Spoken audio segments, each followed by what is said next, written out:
सभी को नमस्कार। बढ़िया, गुड।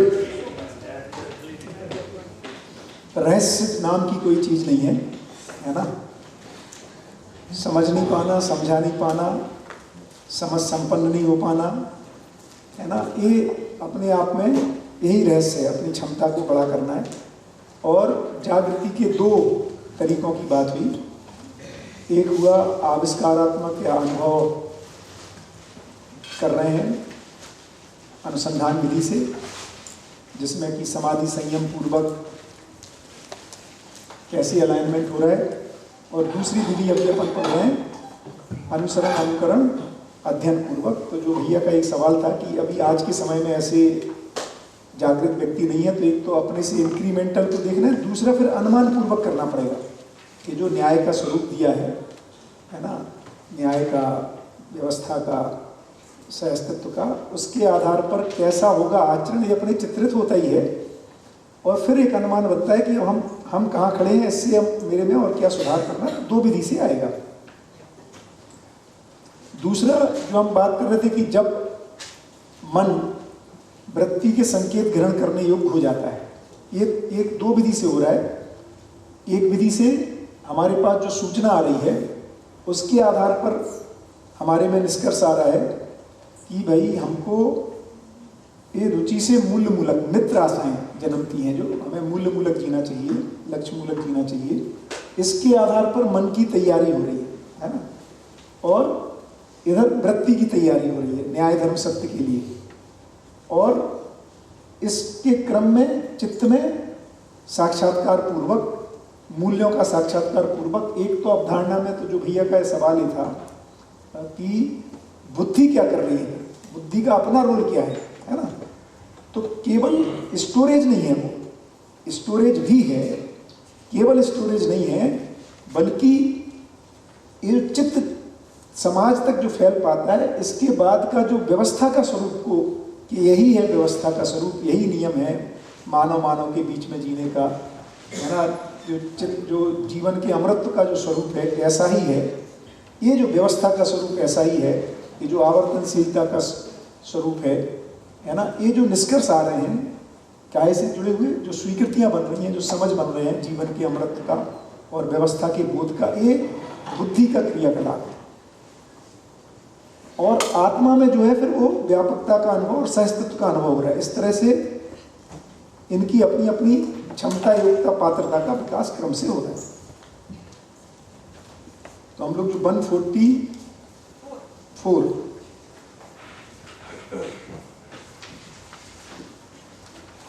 तो चित्त जब बुद्धि का संकेत ग्रहण करने हो जाता तो संतोष सहज अनुभव होता है। ऐसे स्वतंत्र मानव में हमने कहा कि क्या करेगा, अधिक उत्पादन, कम उपभोग और अपव्यय का अभाव या अति अभाव या सद्व्यय की प्रवृत्ति, और अधिक से अधिक जागृति के लिए प्रेरणा स्रोत, क्योंकि सभी मानव ऐसा स्वतंत्रता को पाना चाहते हैं और एक कोई व्यक्ति स्वतंत्र हो गया। और इसी को फिर सत्य प्रतीति कह रहे हैं। जब मन, वृत्ति, चित्त और बुद्धि की एक सूत्रता हो गई, इससे न्यायपूर्ण व्यवहार और धर्मपूर्ण विचार के लिए सत्य का यहाँ पर जो भास, आभास, और यहाँ पर सत्य की प्रतीति हो रही।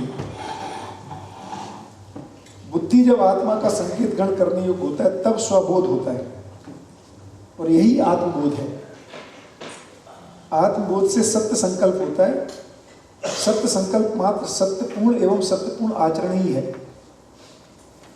मन, वृत्ति, चित्त और बुद्धि आत्मनुशासित होने पर न्यायपूर्ण व्यवहार, धर्मपूर्ण विचार में सत्य अनुभूति, सहज सहअस्तित्व प्रतिष्ठित होता है।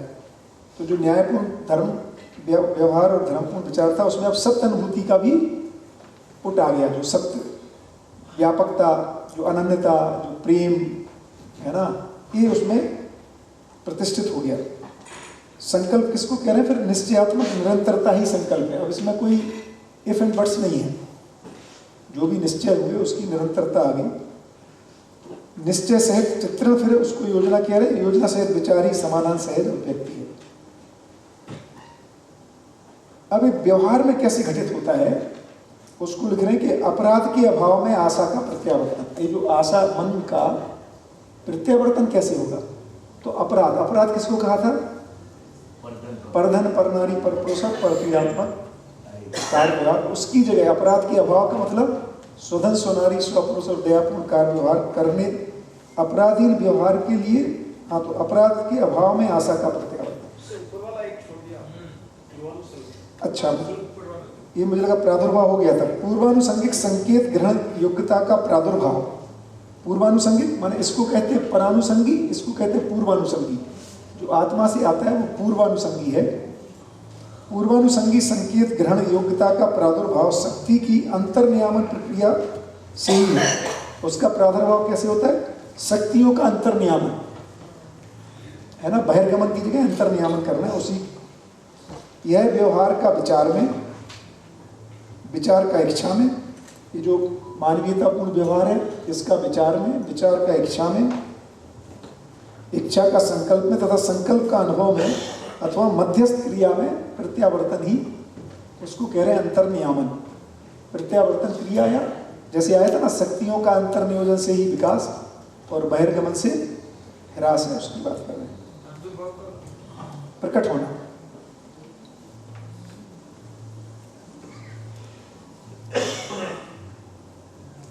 अपराध के अभाव में आशा का प्रत्यावर्तन। तो अब यदि अपने मन को प्रत्यावर्तित करना है, काहे से? रुचि, परधन परनारी परपुरुष और परपीड़ात्मक व्यवहार माने क्या है? रुचि, आवेश।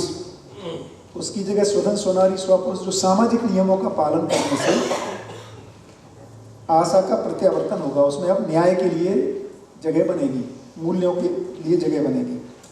इसी तरह से अन्याय के अभाव में विचार का प्रत्यावर्तन और आसक्ति के अभाव में, जो शरीर से आसक्ति है उसके अभाव में इच्छा का प्रत्यावर्तन तथा अज्ञान के अभाव में संकल्प का प्रत्यावर्तन होता है। या उसको नीचे लिख रहे हैं डिटेल में, अतः अपराधीन, अब कैसे होगा? तो अपराधीन व्यवहार के लिए व्यवस्था का दबाव एवं प्रभाव। तो व्यवस्था ऐसी बननी पड़ेगी जहां पर स्वधन स्वनारी स्वपुरुष, इसके लिए प्रेरणा है। अभी अपराध करने के लिए प्रेरणा है। अभी व्यवस्था किसके लिए प्रेरित कर रहा है? कि कैसे भी करो पैसे कमा लो। ये तक अभी पहले ये था कि कहाँ से आया, अभी इम्पोर्टेंट नहीं है ना। तो बहुत सारा मानवीय व्यवस्था का दबाव और प्रभाव होगा जहाँ पर मानव अपराधहीन विधि से जीने में अपने को प्रेरणा पाएगा। ऐसे ही अन्यायहीन विचार के लिए सामाजिक आचरण का प्रभाव चाहिए कि भाई संबंधों का निर्वाह करने की सामाजिक परंपराएं हैं, जो माता पिता का ध्यान रखते हैं, मित्रों का ध्यान रखते हैं, है ना, भाई बहन का ध्यान रखते हैं, पति पत्नी में जिस तरह के संबंध हैं, मित्र मित्र के बीच जो संबंध है ना, सामाजिक व्यवस्थाओं के लिए जो संबंध है। तो समाज में अन्यायहीन विचार के लिए सामाजिक आचरण का प्रभाव चाहिए। ऐसी आसक्ति रहित इच्छा के लिए फिर अध्ययन एवं संस्कार लगे, क्योंकि चित्त में प्रत्यावर्तन करने के लिए अध्ययन की जरूरत पड़ेगी। ये दो काम तो समाज से ही हो जाएंगे। इसलिए कई बार हम लोग जो बोलते हैं ना, पहले अच्छा था, तो बहुत सारा पॉजिटिव प्रेरणाएं थी। किस चीज़ के लिए? अपराध, सामाजिक जीवन को जीने के लिए।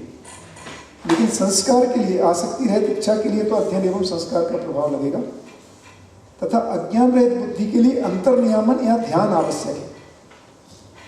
सच्चाइयों पर ध्यान देना पड़ेगा, जिससे ही प्रत्यावर्तन क्रिया सफल है। ध्यान का मतलब क्या है? यहाँ पर आंख बंद करके मेडिटेशन की बात नहीं कर रहे। ध्यान का क्या मतलब है? ध्यान का मतलब है समझने के लिए मन, वृत्ति, चित्त, बुद्धि को केंद्रित करना। इसको बाबा जी एक जगह जागृत विधि साधना भी लिखी है। जैसे ये जो सूत्र लिखा, बोला कि हर मानव सुखी होना चाहता है, सभी, है ना, सभी में जीने की आशा और सुखपूर्वक जीने की आशा के साथ हैं, गलती कोई करना नहीं चाहता, है ना। ये सब चीज़ों पे अपने को ध्यान माने सोचना, विचार करना पड़ेगा। मन, वृत्ति, चित्त और बुद्धि को एक साथ सूत्रित करके उस पर लगाना पड़ेगा। इसका नाम ध्यान है। तो समझने के लिए मन, वृत्ति, चित्त, बुद्धि को केंद्रित करना और समझने, अनुभव करने के उपरांत फिर क्या के लिए केंद्रित करना? प्रमाणित करने के लिए फिर मन, वृत्ति, चित्त, बुद्धि को लगाना। उसी के लिए संकल्प, अखंड समाज सार्वभौम व्यवस्था की इच्छा, उसको घटित करने के लिए विचार और उसका एग्जीक्यूशन। तो दो तरह से ध्यान है, समझने के लिए ध्यान और प्रमाणित करने के लिए ध्यान। तथा अर्थबोध को प्रमाणित करने के लिए ध्यान होना आवश्यक है। अर्थबोध हो जाए और उसको प्रमाणित करने के लिए, दोनों के लिए ही ध्यान की जरूरत है। यही ध्येय है। ध्येय माने लक्ष्य। ये जो बोध होना और बोध को प्रमाणित करना, समझना और समझ को प्रमाणित करना, यही ध्येय है। और सर्व मानव ध्याता है, ऐसा करने वाला जो है वो, तो ध्याता, ध्येय और ध्यान, ऐसे ज्ञाता, ज्ञेय और ज्ञान, ऐसे दृष्टि, दर्शन और दर्शक या दृश्य। अतः यह निष्कर्ष निकलता है कि मानवीयतापूर्ण व्यवस्था, सामाजिक आचरण, अध्ययन और संस्कार के साथ ही अंतर्नियामन आवश्यक है। इन सबके साथ साथ माने क्यों के चाहिए? क्योंकि अपन ने कहा मानवीयतापूर्ण व्यवस्था का दबाव चाहिए, सामाजिक आचरण का प्रभाव चाहिए, अध्ययन और संस्कार चाहिए, साथ ही साथ अंतर्नियामन भी। इन चारों को हमें एकत्र करके इस पर लगाना पड़ेगा ध्येय के लिए। माने बोध हो जाए, आत्मबोध हो जाए, सच्चाइयों का बोध हो जाए, उसके लिए ध्यान कर लगाना, माने इन चारों चीज़ों को लगाना पड़ेगा, जिससे चरम विकास अर्थात जागृति की उपलब्धि संभव है। ध्याता माने ध्यान देने वाला, ध्येय माने किसके लिए ध्यान देना है, वो उद्देश्य क्या है, जागृति है ना। और ध्यान क्या चीज़ है? ये जो मन, वृत्ति, चित्त, बुद्धि को उसके लिए लगाना, समझने के लिए और प्रमाणित करने के लिए। तो न्यायपूर्ण व्यवहार, धर्मपूर्ण विचार तथा सत्य अनुभूतिपूर्ण इच्छा से संपन्न हो जाना ही जागृति है। व्यवहार में व्यवहार में गलती एवं अपराध को ना होने देना। तो अपराध क्या था? सामाजिक नियम का पालन नहीं करना। तो और गलती क्या है? व्यवहार में संबंध मूल्य मूल्यांकन, ये नहीं करना, मूल्य विहीन संबंध को जीना गलती। तो गलती और अपराध दोनों को ना होने देना भी जागृति का लक्ष्य है। माने पॉजिटिवली कहें तो व्यवहार में मूल्यों के साथ संबंधों की पहचान, मूल्यों का निर्वाह करना और समाज में सामाजिक नियमों का पालन करना जागृति का लक्षण है। इसे मानव की परस्परता में देखा भी जाता है। न्याय, धर्म, सत्यपूर्वक जीना ही फिर पूर्ण जागृति है।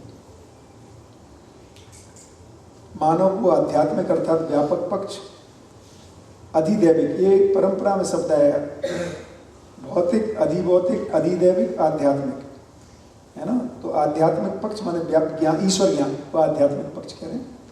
अधिदैविक माने बौद्धिक पक्ष, बौद्धिक पक्ष माने ये जो बौद्धिक नियम की बात हो रही, और अधिभौतिक पक्ष जहाँ पर प्राकृतिक नियमों की, इनका दर्शन, अध्ययन व प्रयोग करने का अवसर प्राप्त है। सह अस्तित्व में अनुभव व प्रयोग करने का अधिकार हर नर नारी को प्राप्त है। रहस्य के मूल में अहंकार अथवा भ्रम, पूछ रहा था अहंकार क्या है, तो भ्रम ही अहंकार है, अहंकार अथवा भ्रम ही है। सत्य बोध के अभाव में चित्त में होने वाली चित्रण क्रिया में अतिव्याप्ति, अनाव्याप्ति अथवा अव्याप्ति दोष का रहना अनिवार्य है। जब तक सत्य बोध नहीं हो जाता तब तक अधिमूल्यन, अवमूल्यन, निर्मूल्यन या कम मान लेना, अधिक मान लेना या कुछ का कुछ मान लेना, या जो जैसा है वैसा ना मान पाना, ये वाला दोष रहता है। फलतः काल्पनिक आरोप चित्रण में होगा ही, अभिमान रहेगा ही। चित्रण में इस काल्पनिक आरोप को ही अभिमान अथवा भ्रम की संज्ञा है। काल्पनिक, कल्पना में, चित्रण में, मन, वृत्ति, चित्त में, मन से वृत्ति, वृत्ति से चित्त, चित्त से बुद्धि श्रेष्ठ प्रक्रिया है। अतः इसी क्रमिक अधिकार भेद से उनका परस्पर नियंत्रण भी है। माने बुद्धि चित्त को नियंत्रित करेगा, चित्त वृत्ति को, वृत्ति मन को। मानवीयतापूर्ण दृष्टि, स्वभाव, विषय पर अधिकार पाने के पश्चात ही, ये इंपॉर्टेंट है, यहाँ कह रहे कि हमें लगता है हम डायरेक्ट दिव्य मानव या उपकार करेंगे, ऐसा नहीं है प्रक्रिया। प्रक्रिया क्या है? पहले मानवीयतापूर्ण दृष्टि। क्या चीज है मानवीयतापूर्ण दृष्टि? न्याय, धर्म, सत्य की दृष्टि। स्वभाव, धीरता, वीरता, नहीं दया कृपा करना तो देव और दिव्य मानवीयता, मानवीयता वाला धीरता, वीरता, उदारता। और विषय उत्तृष्णा, वितृष्णा, लोकेष्णा। इन पर अधिकार पाने के पश्चात ही देव मानवीयता की ओर और दिव्य मानवीयता के लिए जो शेष प्रयास है उसे करने में साधक प्रवृत्त होता है। तो जो पहले भी प्रवास आई थी अनुभव की, अनुक्रम से होने वाली घटना है, क्रम से होगा, पड़ी की पड़ी, है ना। जंपिंग नहीं है कि हम डायरेक्ट उधर पहुंच जाएंगे। आत्मबोध ही आध्यात्मिक उपलब्धि है। हाँ, अंतर्नियामन प्रक्रिया द्वारा ही आत्मबोध होता है। ध्यान देने की प्रक्रिया, जो ध्यान देने की चरम उपलब्धि है। ऐसा पठन करते समय भी ध्यान देना है। जो अंतर्नियामन है उसमें मन वृत्ति चित्त, अभी क्या हम क्या कर रहे हैं, अभी मन लगा रहे हैं, फिर किसी समय मन और वृत्ति दोनों को लगाएंगे, क्योंकि विश्लेषण करना पड़ेगा तर्क में अपने को। तो अभी जो पठन होता है प्रधान रूप में परिचय सेवाओं में, हम मन लगने लगता है हमारे, क्योंकि हमें लगता है कुछ काम की चीज है। अभी जो पठन, ये वाला जो पठन है जिसमें स्वपठन करने की बात कर रहे हैं बार बार, तो इसमें कह रहे हैं इसमें मन और वृत्ति दोनों को लगाना पड़ता है, क्योंकि उस पर टिक पढ़ने के बाद उस पर विचार करना जरूरी है और फिर चित्रित भी करना जरूरी है। तो उसमें किसी प्रबोधक के माध्यम से हमारे मन वृत्ति चित्त में वो कल्पनाएं होती हैं, इसमें पठन के द्वारा अपने में चित्रित करना पड़ता है। तो इसमें भी मन तो भाग जाएगा, मन विचार कहीं का कहीं चलने लगता है, तो इसमें भी लगाना है। लेकिन अंतर्नियामन जिसको कह रहे हैं वो कह रहे हैं जहाँ मन वृत्ति चित्त और बुद्धि चारों को सत्य बोध हो जाने के लिए नियोजित कर रहे हैं, आत्मा के लिए समर्पित कर रहे हैं सर। भैया हाँ, अंतर्नियामन यानी ध्यान। ध्यान, हाँ, और ध्यान माने जहाँ पे मन वृत्ति चित्त बुद्धि को एकत्रित करना समझने के लिए। क्या समझना? सत्य बोध के लिए। जैसे अभी लंच के पहले सेशन में किया कि आज मेरा ध्यान गया कि मैं बुक पढ़ वो रहा तो हूँ, मन का गया, तो मन कहीं हो जाता है, तो उसको पकड़ के वापस लेके आओ और वहाँ पर वापस उसको वहाँ ध्यान में लगाओ। राइट। तो पहले मन का ध्यान लगेगा, फिर मनोवृत्ति का लगेगा, फिर मन वृत्ति चित्त का लगेगा तो साक्षात्कार होगा, मन वृत्ति चित्त बुद्धि का लगेगा तो फिर बोध होगा और आत्मबोध होगा या सत्य बोध होगी। इसके लिए लगाना है। क्रम से ध्यान हमारा बढ़ता चला जाएगा, तभी तो एक ही आसन में बैठ के अभी कितनी बार हम 1 घंटे लगातार पढ़ सकते हैं, 2 घंटे। यहाँ पर अपन देखते हैं कौन बोला था कि पहली बार इतना पढ़ाई कर रहे हैं। तो धीरे धीरे हमें जब कोई चीज़ काम की लगती है तो ध्यान लगना भी एक स्वाभाविक प्रक्रिया है। पढ़ना बिल्कुल पसंद नहीं है। पहली बार वैसे मेरे जीवन में ऐसा हुआ है कि मुझे पढ़ने में इंटरेस्ट आ रहा है। बहुत बढ़िया। अपनी बात होती तो फिर ध्यान लगने लगता है। तो जब चारों का ध्यान लगेगा उसको अंतर्नियामन कह रहे हैं, सत्य के अर्थ, सत्य बोध के लिए। क्योंकि लिख रहे हैं अंतर्नियामन प्रक्रिया द्वारा ही आत्मबोध होता है। जो ध्यान देने की चरम उपलब्धि यही जागृति है। ऐसे आत्मबोध संपन्न मानव की जागृत मानव संज्ञा है तथा यही प्रमाण रूप में मानव, देव मानव, दिव्य मानव होना पाएगा। जी हर्ष हर्ष हर्ष हर्ष का ध्यान मतलब ये ध्यान और एकाग्रता 2 शब्द है ना। तो एकाग्रता में सिर्फ हमारा देखना, सुनना और बोलना वो एक जगह पे, एक पॉइंट पे रहता है। तो जब तक हमारा ये आप जो अभी बोले ना कि मन नहीं लगता है तब तक ये पढ़ने में नहीं आता है। तो पढ़ लेते हैं लेकिन वहाँ पे समझना नहीं होता। लेकिन ध्यान जो है वो समझने के साथ है, वो सिर्फ एकाग्रता है। पहले जो हमारी स्थिति रहती है वो सिर्फ एकाग्रता बनती है कि एक जगह पे बैठ के हम बुक को लेके बैठ सकते हैं। फिर समझना जब शुरू होता है तब ध्यान शुरू होता है। तो देखना, बोलना, सुनना जो है वो समझने के अर्थ में लग जाए वो ध्यान है। हाँ, तो उसमें भी एक क्वालिटेटिव शिफ्ट है। ऐसा यहाँ पर मुझे पहली बार ऐसा हुआ है, एकाग्र हो रहे हैं, बस इतना ही हो रहा है। तो पहली बार मुझे ऐसा हुआ है कि मुझे पढ़ने में इंटरेस्ट आ रहा है और पढ़ के समझने आ रहा है और वहाँ पर मेरा ध्यान जा रहा है। ये मेरी लाइफ में मुझे पहली बार ये मैं महसूस कर रहा हूँ। बहुत बढ़िया। समझने का कितना सुख हो सकता है धीरे धीरे पता लगता है कि यार समझने का भी मजा आता है, समझाने का भी होता है। अभी केवल हमने पैसे कमाने के सुख को पाया है या अच्छा खाना खाने के सुख को पहचाना है या शरीर की स्वस्थता को पहचाना है ना। कभी जो रेसिंग करते हैं, दौड़ते हैं, उसका एक मजा आता है। ऐसे समझने का सुख आने लगता है, कोई चीज़ स्पष्ट हो रही है ना, उसका सुख आता है। फिर उसके जीने का सुख है, फिर समझाने का सुख है, फिर व्यवस्था में भागीदारी का सुख है, फिर व्यवस्था को खड़ी करने का सुख है।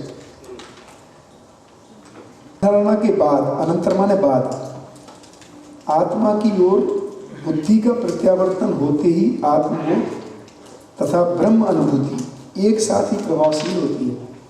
तो जो आप पूछ रहे थे कि आत्मा बुद्धि में बोध हो गया, अवधारणा के अनंतर अवधारणा पूरी हुई, उसके बाद अब आत्मा की ओर बुद्धि का प्रत्यावर्तन होता है, उसको फिर आत्मबोध कह रहे हैं। तथा ब्रह्म अनुभूति, सह-अस्तित्व में अनुभूति एक साथ ही प्रभावशील होती है। आत्मा को ब्रह्म अनुभूति प्रभावित हो जाना ही उपलब्धि है, और उससे बुद्धि आप्लावित हो गई। ऐसे उपलब्ध बुद्धि को आप्लावित किए रहते हैं, ऐसी उपलब्धि बुद्धि को आप्लावित किए रहते हैं। ऐसे ब्रह्म अनुभूत आचरण प्रमाण संपन्न इकाई को मानव, देव मानव, दिव्य मानव की संज्ञा है। ऐसे जो अनुभव संपन्न इकाई हो गई, जो जीवन हो गया, उसको फिर कह रहे हैं मानव, देव मानव, दिव्य मानव। इसीलिए कह रहे हैं कि मानव, देव मानव, दिव्य मानव को अनुभव रूप में समान है, प्रमाण रूप में फिर जिस परिस्थितियां हैं, कभी कहते परिवार में प्रमाणित कर रहे, फिर उम्र के साथ समाज में या परिस्थितियों के साथ, ऐसे ब्रह्म अनुभूत आचरण प्रमाण संपन्न इकाई को मानव, देव मानव, दिव्य मानव की संज्ञा, जो सतत प्रेरणा का स्रोत है। मानव अपनी तथा अन्य मानव अर्थात देव मानव, दिव्य मानव, देवात्मा और दिव्य आत्मा की प्रेरणा से, अनुग्रह से तथा अनुकंपा से अध्ययन पूर्वक जागृत होना चाहता है, जिससे वह भी देवत्व अथवा तथा दिव्यत्व की उपलब्धि कर सके। तो हर मानव अपनी कृपा होना जरूरी है, अनुकंपा होना। बाकी इन सब मानवों की प्रेरणा से, अनुग्रह से, अनुकंपा से, श्रेष्ठ लोगों की तो प्रेरणा रहती ही है, उनका तो काम ही है। हमारी ही वो नहीं हो पाती। वो भी यदि जुड़ जाए तो अध्ययन पूर्वक मानव जागृत होना चाहता है, जिससे वह भी देवत्व और दिव्यत्व को पा सके। अनुकंपा माने दया कृपा करना। अभी देखो लिख रहे हैं बहुत बढ़िया, जागृत मानव अजागृत मानव का मार्गदर्शक है ही, हाँ, तथा मार्गदर्शन करता ही है, और कोई काम नहीं है। जी, तो देव मानव जब शरीर छोड़ देता है तो जो उसको कह रहे हैं देवात्मा, और दिव्य मानव जो शरीर छोड़ के है वो दिव्य आत्मा।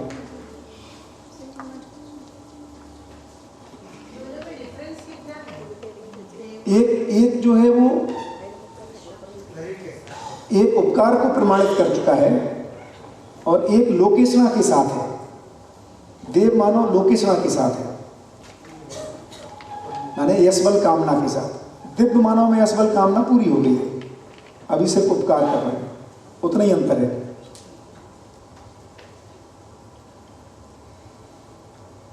सामाजिकता की अपेक्षा उसके योग्य वैचारिक संवेदनशीलता से है। हाँ, बढ़िया बढ़िया, गुड। माइक लो। देवी देवता और भगवान, तो देव मानव के लिए देवी देवता शब्द है और दिव्य मानव के लिए भगवान शब्द है।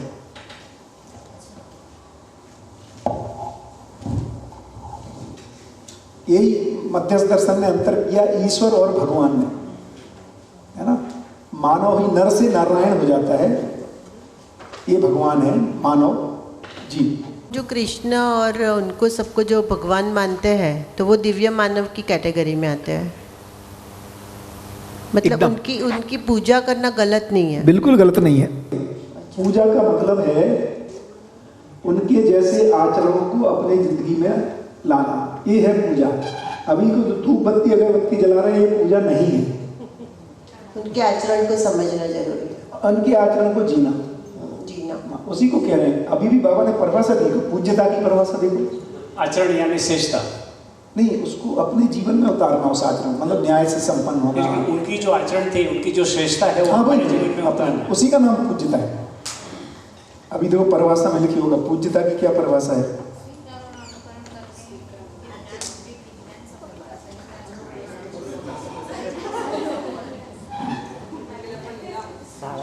स्वीकार और अनुकरण करने योग्य ज्ञान, विवेक, विज्ञान संपन्नता सहित आचरणों की स्वीकृति सहित किया गया सम्मान।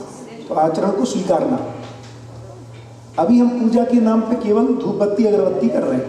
मतलब जो हमारे देश में सब अलग अलग राज्यों में देवी देवता गणेश भगवान की पूजा होती है, एक तरीके से वो गलत तो नहीं है, लेकिन किसी को इन्फॉर्मेशन नहीं है कि उनका अर्थ क्या है। बस, तो अभी हम केवल एग्जाम में पास होने के लिए ज़्यादा करते हैं, या हमारा प्रमोशन हो जाए, फैक्ट्री सफल हो जाए, इस सब के लिए कर रहे हैं।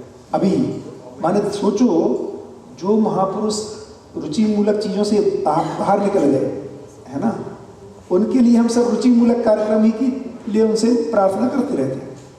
ये कभी नहीं कर रहे कि मैं न्याय करने योग्य हो जाऊं, है ना, मैं व्यवस्था में भागीदारी देव मानव को पा जाऊं, ये करना है, उस तो सफल है। तो उनका तो आशीर्वाद इसी के लिए ही है।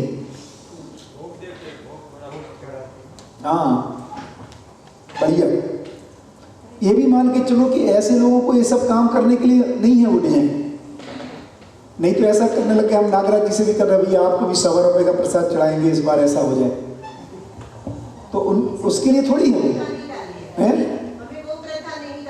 नहीं, प्रथा डालने से बहुत सफल नहीं होनी है, डाल तो सकते हैं, वो उस तरफ उनका ध्यान, उसके लिए नहीं है उठे हैं,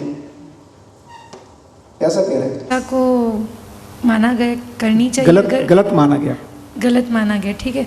अभी आप जैसे कृष्ण भगवान ने धर्म की स्थापना के लिए महाभारत युद्ध करवाया, जिसमें बहुत सारे लोगों की मृत्यु भी हो गई। इसमें तो ऐसा मानते हैं कि वो युद्ध हो रहा है अपने ही अंदर बुराई और अच्छाई के बीच, ऐसा भी इंटरप्रेट करके मानते हैं। मतलब एक्चुअल कौरव को मार रहे हैं सब, जो रथ नहीं दिखाते हैं, तो वो कह रहे हैं कि जो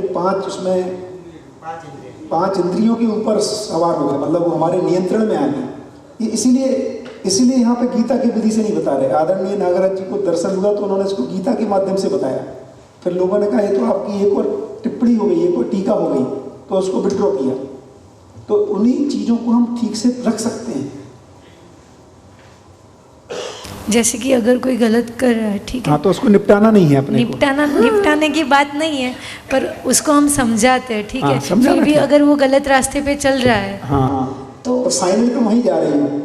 कितना गलती करे कि निपटाने का अधिकार मिल जाए, वो नहीं है।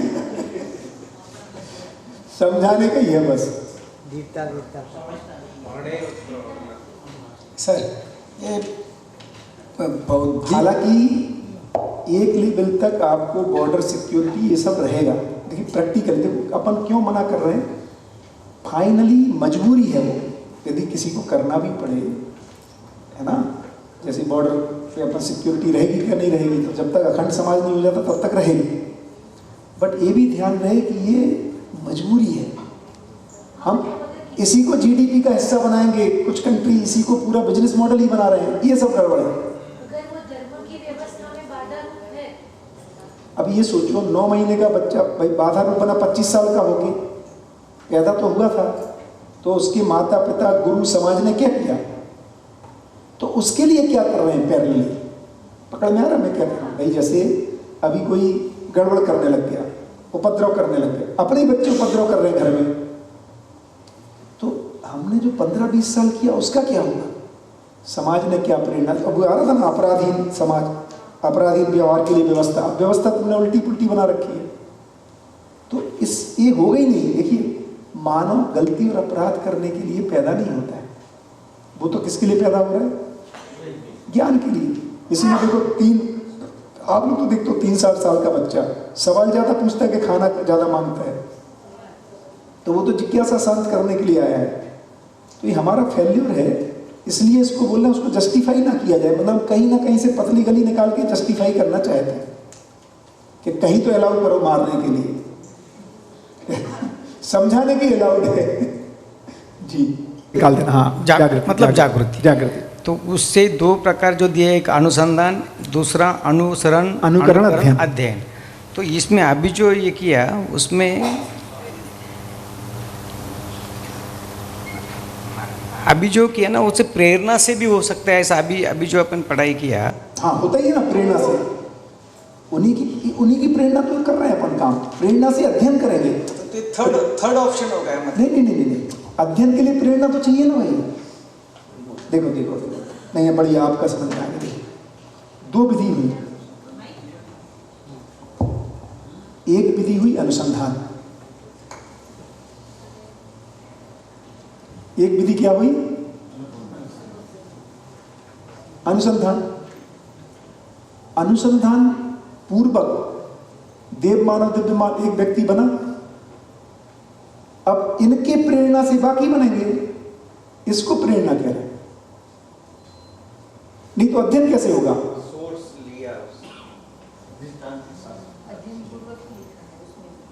हाँ वही तो करो, अध्ययन की ही तो प्रेरणा दे रहे हैं। ठीक है ना, क्योंकि तो प्रेरणा कहाँ से आएगी? या तो पेड़ पौधों से आनी पड़ेगी, पदार्थ से आ नहीं सकती प्रेरणा। अधिक विकसित से प्रेरणा आएगी, न पदार्थ से आ सकती है, न पेड़ पौधों से, न पशु पक्षी से, न पशु मानव राक्षस मानव से। तो किससे आएगी? मानव, देव मानव, दिव्य मानव, इन्हीं से प्रेरणा आएगी। तो एक विधि है अनुसंधान, दूसरी विधि है प्रेरणा। प्रेरणा किसके लिए? अध्ययन के लिए। अनुसरण, अनुकरण और अध्ययन के लिए प्रेरणा। उनको जीते हुए देख करके प्रेरणा होगी, यार ऐसा जीना चाहिए। वही तो लिखा, ऐसे स्वतंत्र मानव में अधिक उत्पादक का उपभोग तथा अव्यय का अति भाव और अधिकाधिक जागृति के लिए प्रेरणा स्वरूप। अध्ययन करके बिना अनुकरण अनुसरण से भी प्रेरणा पाके भी अध्ययन पूर्वक जागृति किया जा सकता है। बिल्कुल बिल्कुल बिल्कुल बिल्कुल। वो अनुमान पूर्वक अनुकरण अनुसरण करेगा। अपेक्षा उसके योग्य वैचारिक संवेदनशीलता से है। विचारों में ही परमार्जन होता है, तो उसको पहले जो स्वार्थ के विचार थे अब वो सामाजिकता के हो गए, है ना। उसके लिए वैचारिक परमार्जन आवश्यक। परमार्जन माने गुणात्मक परिवर्तन, क्योंकि सामाजिकता का संरक्षण संपर्क एवं संबंध के निर्वाह से है। सामाजिकता का निर्वाह परमार्जित विचार एवं संज्ञानपूर्ण व्यवहार से ही है। ऐसे परमार्जित विचार एवं व्यवहार मात्र से संपन्न होने पर ही संभव है। यही जागृति है। तो जागृति से क्या होगा? सामाजिकता का उदय।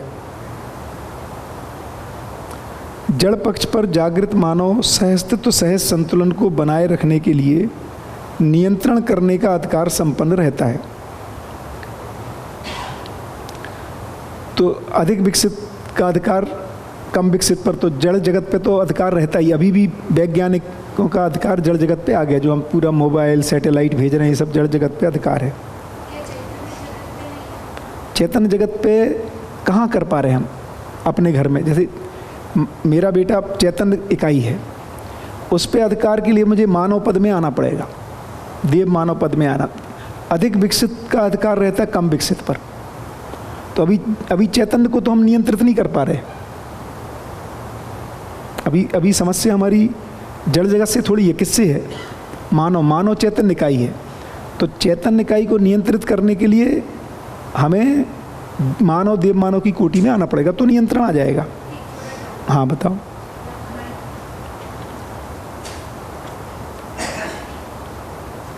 जैसे कि कोई डिसेबल्ड चाइल्ड है, हाँ, तो उसके ऊपर जो उसको सही राह दिखाने के लिए, डिसेबल्ड माने ब्रेन से कि हाथ पैर से? ब्रेन से, हाथ पैर से। ब्रेन से है तो कुछ नहीं हो सकता। जागृति संभव नहीं है ब्रेन, क्योंकि साधन शरीर रूपी, स्वस्थ शरीर रूपी साधन। स्वस्थ माने ब्रेन स्वस्थ होना चाहिए, नहीं तो नहीं हो सकता, संभव नहीं है। क्योंकि वो सूचना का पहुंच ही नहीं रही ठीक से, फिर प्रोसेस नहीं हो पाएगा। वो सब हो सकता, ब्रेन ठीक होना चाहिए, बस पढ़ने की जरूरत नहीं है, सुनने से हो जाएगा। पर तो भैया जीवन तो उसमें भी है। तो हाँ, जीवन तो है, लेकिन तो वैसे बिल्कुल ऐसे ही है कि कार चलाना आती, लेकिन कार खटा रहा है, वो खराब है, अब चलाओगे कैसे? ये दिक्कत हो रही। तो कार जो है, ये जो साधन है, उसके माध्यम से ग्रहण ही नहीं हो रहा है चीज़ों का, इसलिए गड़बड़ है। हालांकि अभी उस पर चिंता मत करो, अभी अपन लोग स्वस्थ हैं। हमारा बार बार ना वो जो बिल्कुल 0.01% वाला है, उसका क्या करेंगे पहले ये बताओ।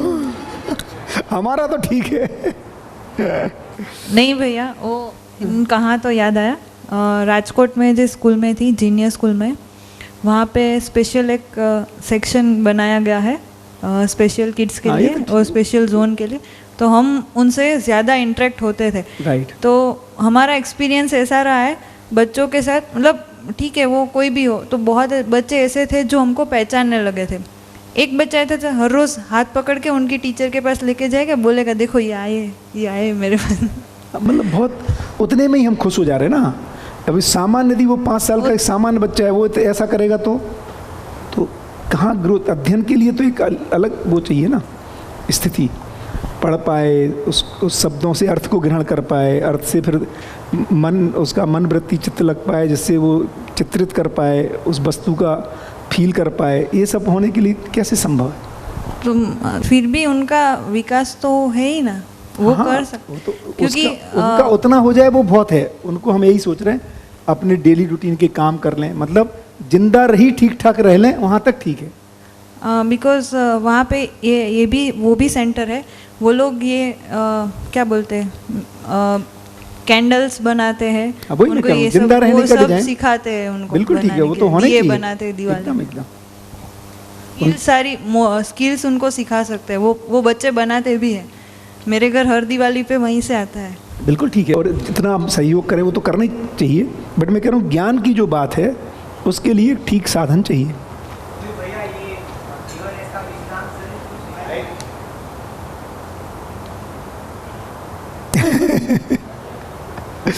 वो अपनी बात हो चुकी इस पे, वो जब स्वीकारता है तब ऐसी स्थितियां नहीं रहती हैं,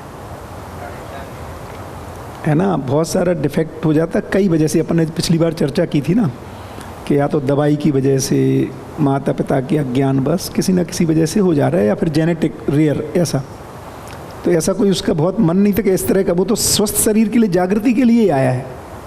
ये दुर्घटनाएं हैं। जड़ पक्ष पर जागृत मानव सहस्त्र तो सहज संतुलन को बनाए रखने के लिए नियंत्रण करने के अधिकार से संपन्न रहता है। इसी नियंत्रण अर्थात ज्ञान सहस्तित्व में अनुभव, सहज क्षमता, योग्यता तथा पात्रता पूर्ण होने पर चैतन्य पक्ष की जागृति प्रमाणित होती है, अन्यथा उसमें ह्रास की स्वीकृति है। नियंत्रण अर्थात ज्ञान या व्यापकता की अनुभूति के लिए विचार पक्ष की संयमता, विचार पक्ष की संयमता के लिए चित्त शक्ति का प्रत्यावर्तन। विचारों में संयमित होना है तो चित्त साक्षात्कार होना पड़ेगा। चित्त का प्रत्यावर्तन हुए बिना विचार में संयमता नहीं आएगी।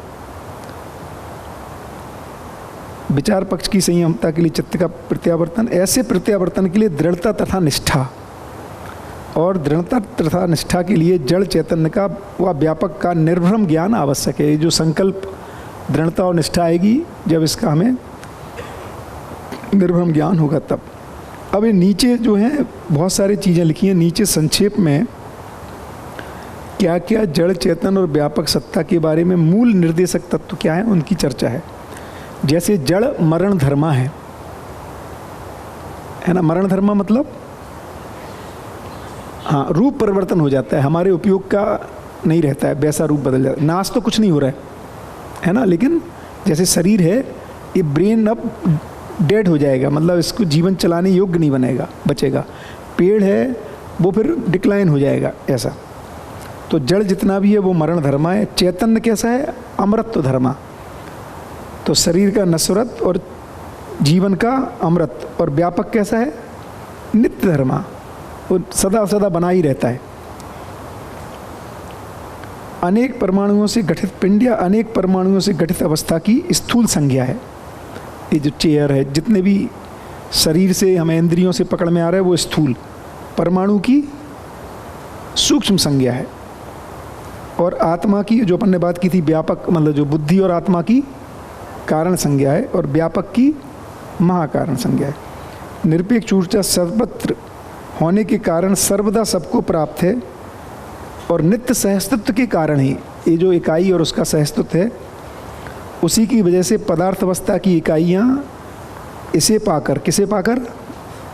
व्यापक को पाकर सक्रिय, हाँ, क्रियाशील।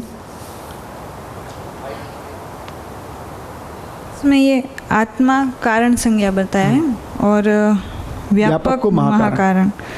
तो हम जो जागरूक हो जाते हैं तो ये आत्मा व्यापक, मतलब यहाँ पे खाली स्पेस को महाकारण, वो उससे भी बड़ा बताया गया, जागरूक मानव से भी बड़ा बताया गया। ये नहीं, इसमें बहुत बढ़िया, इसमें बड़ा और छोटा की संज्ञा नहीं लगेगी, क्योंकि इकायत तो नहीं है।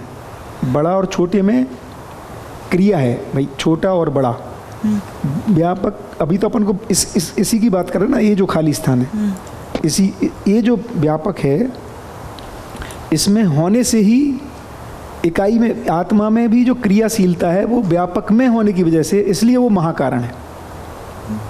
आत्मा में भी जो अनुभव करने की जो क्षमता है ना, वो उसका भी कारण क्या है? गुरु मूल्य में लघु मूल्य, परमात्मा, ईश्वर, इसलिए उसको महाकारण कह रहे हैं। तो पदार्थ अवस्था की इकाइयाँ इसे पाकर या इसमें होने से सक्रिय, प्राण अवस्था की इकाइयाँ इसमें होने के कारण सक्रिय के साथ साथ स्पंदनशील, उनमें स्पंदन हो रहा है। जीव अवस्था की इकाइयों में इन दोनों के साथ साथ जीने की आशा से आशान्वित, और मानव में ज्ञान अवस्था की इकाइयाँ इन सबके साथ साथ संज्ञानित हैं या सुखपूर्वक जीने की आशा से प्रेरित हैं। उत्तरोत्तर विकसित इकाई में निम्न स्तरीय इकाइयों के गुण तो विलय रहते ही हैं। ज्ञान का उद्घाटन चैतन्य पक्ष अथवा विचारों द्वारा ही होता है। जी, मैं जो बताया था कि ज्ञान अवस्था की मतलब भ्रमित मानव ईश्वर को प्राप्त करके, निरपेक्ष ऊर्जा को प्राप्त करके कल्पनाशीलता में, और जागृत मानव संज्ञानशील का है। उसमें वो टाइम पे मैंने क्वेश्चन किया था, लेकिन वो टाइम पे मतलब नहीं हुआ जवाब, तो मुझे थोड़ा सा कन्फ्यूज़न ये है कि जो जीवन है, जीवन अंशों से बना है। हाँ। जो 61 अंश है, राइट, जो भी वहाँ व्यापक में होने के कारण जो भी होता तो वो तो इसमें अंश की वजह से ही है ना, जीवन तो अंश की वजह से, तो जितने अंश है वो हिसाब से कार्यरत होता है। तो ज्ञान अवस्था की, जीवावस्था की इकाई में तो समझ सकते हैं सेम होने के, लेकिन शरीर की रचना अलग है करके नहीं, बट जीवन में तो 61 ही है उसके भी। नहीं, एक बराबर है, लेकिन मेरा थोड़ा सा कन्फ्यूज़न ये है कि अगर सेम है, जो परमाणु सेम है, जिसके अंश सेम है, तो उसमें ऊर्जित अलग अलग टाइप से कैसे होती है? बढ़िया।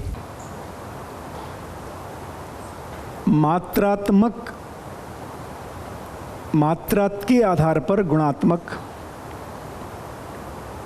परिवर्तन देखने को मिलता है जड़ में। तो वहाँ पे जो 2 अंश का मिलेगा वो फिर चाहे चांद पे मिले, चाहे मंगल पे मिले, चाहे शनि पे मिले, वो वैसे ही रहेगा। जो अलग टाइप का गठन है, हीलियम, लिथियम, कहीं भी मिलेगा वो एक जैसे ही मिलेगा, जो आप कह रहे हैं ना। अभी जो चैतन्य के, अभी यही है, चैतन्य के नियमों को चैतन्य की तरह ही देखना पड़ेगा, है ना। तो चैतन्य में अब गठनात्मक चेंज नहीं है, नहीं तो फिर मानव और देव मानव, दिव्य मानव में भी कैसे अंतर हो रहा है। तो यहाँ पर सिर्फ गुणात्मक परिमार्जन है।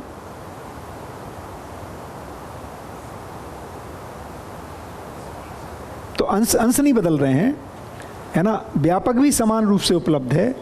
अब इनकी सक्रियता के आधार पर पहले मन सक्रिय हुआ, जिसको फिर पशु मानो, बाकी के वृत्ति और चित्त उपेक्षित, और फिर सक्रियता बढ़ी तो वृत्ति और चित्त क्रियाशील हुए। अब इसको हमने बहुत सारे प्रयोग करके देखे, इससे तृप्त नहीं हुए अलग अलग मानव ने इंद्रिय उससे, तो फिर बुद्धि में अल्प जागृति, अर्ध जागृति और पूर्ण जागृति हुई। फलस्वरूप इनमें पशु मानव, राक्षस मानव एक रेंज मिल रही है दिव्य मानव तक की। ये गठन से अब कुछ नहीं हो रहा है इधर।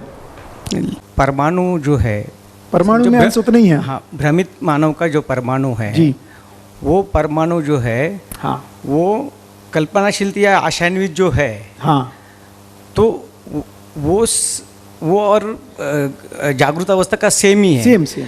और जैसा प्राप्त उसको है वैसा इसको भी है।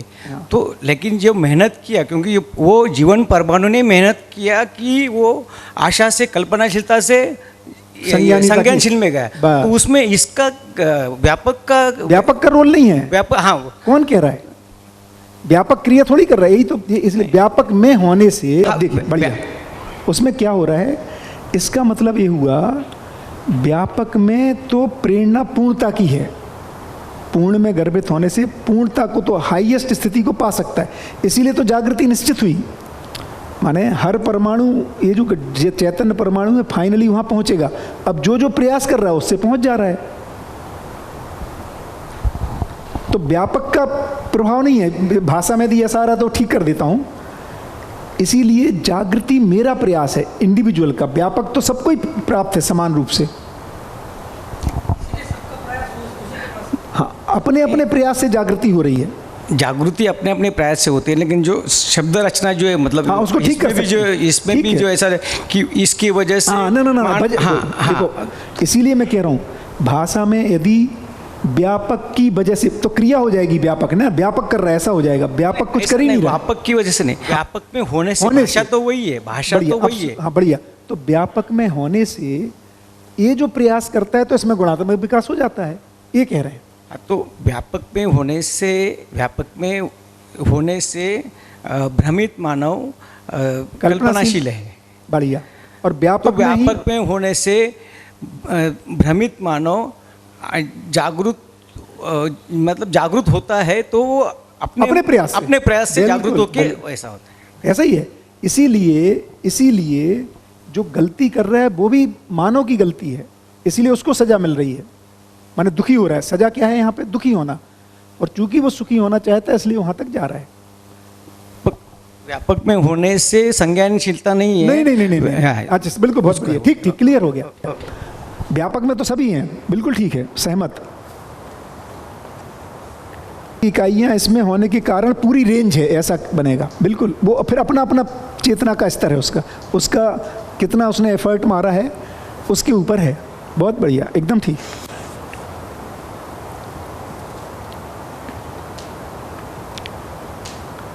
तो विचार पक्ष संस्कारों के आधार पर ह्रास और जागृति की ओर गतित है।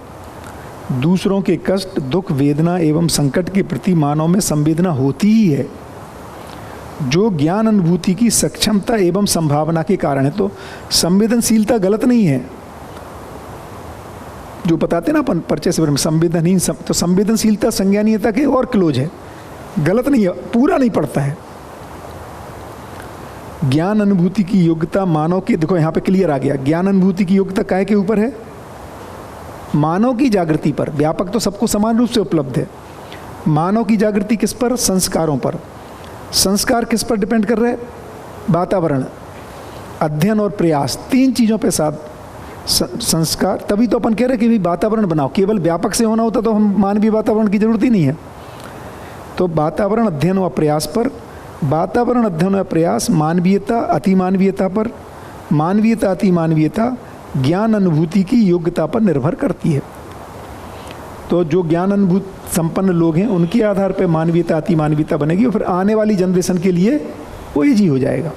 जी, वातावरण पर तो वातावरण यानी मानवकृत परिवार, हाँ, समाज और सारी सर्वभौम व्यवस्था, बिल्कुल सब एक हो जाए, उसको वातावरण बोला जाए।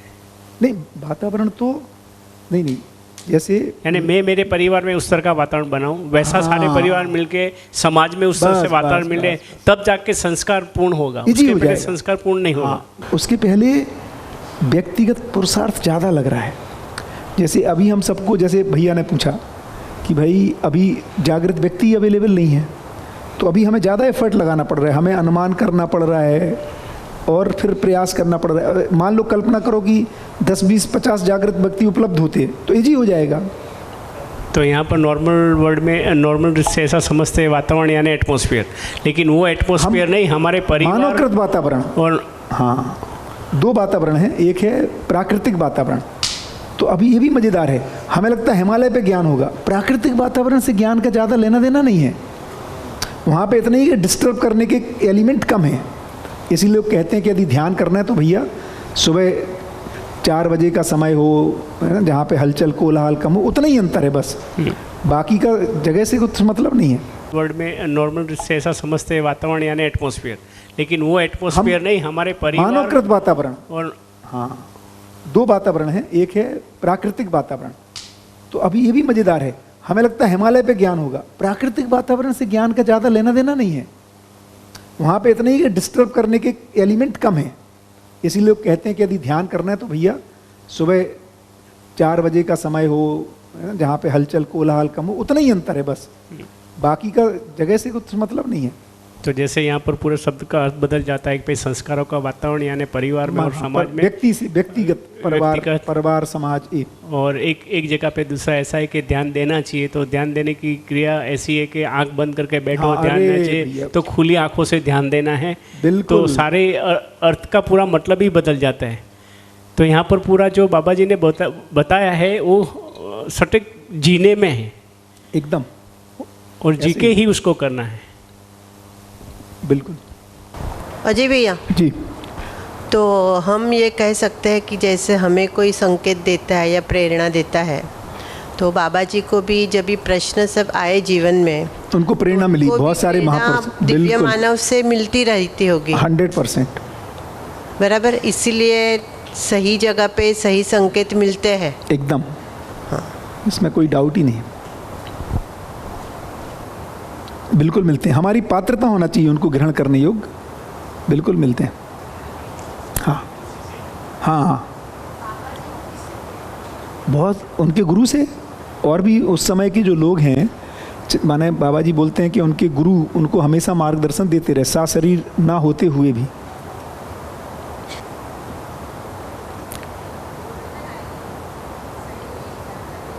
पूरी कायनात तुम्हें वो देने में लग जाती है। आप करने के लिए आगे तो बढ़ो, बहुत सारे लोग मदद करने आएंगे। हाँ, ऐसा ही होता है। अभी देखो, गोविंद भाई से हम लोग जो राजकोट में सम्मेलन चल रहा था, है ना, तो ऐसे ही बैठे थे, सुरेश भैया ने बोला कि ऐसा गोविंद भैया का मन है, अपने गोविंद भाई बघानी जी का, तो ना तो मैं कभी मिला ना सोम भाई, है ना, तो सुरेश भाई ने बोला कि ऐसा वो चाहते हैं कि एक केंद्र बने।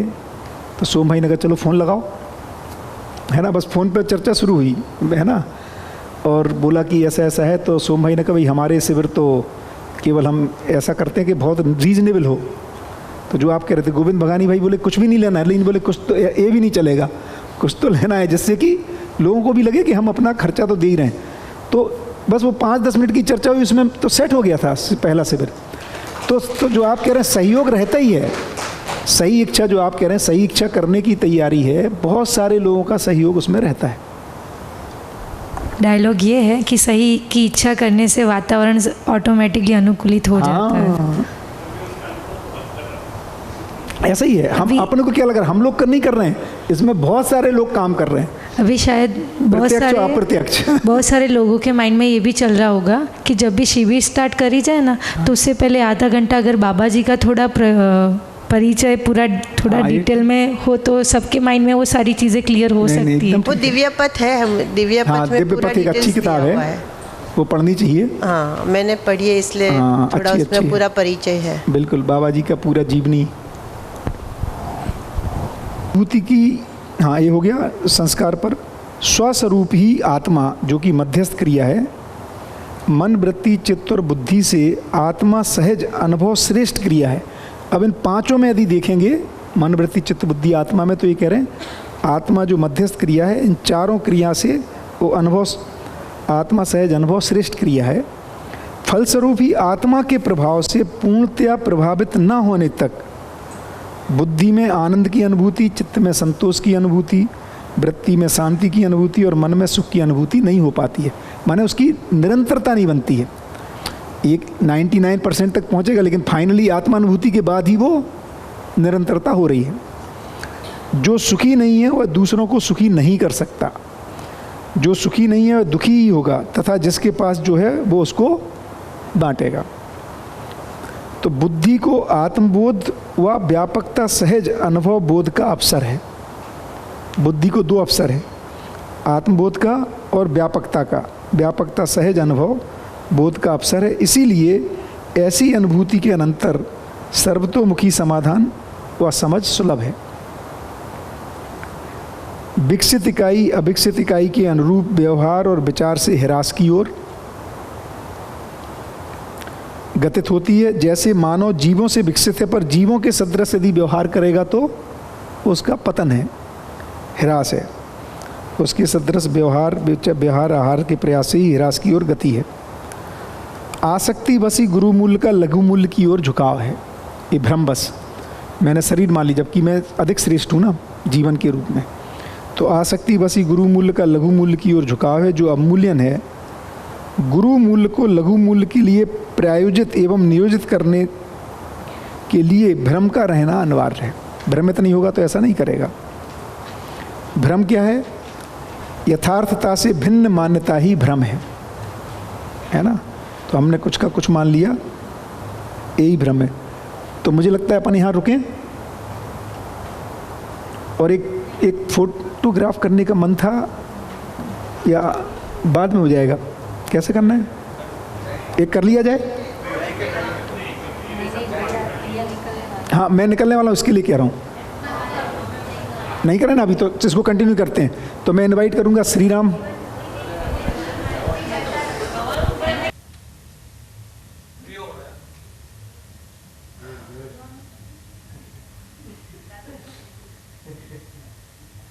कौन से पेपर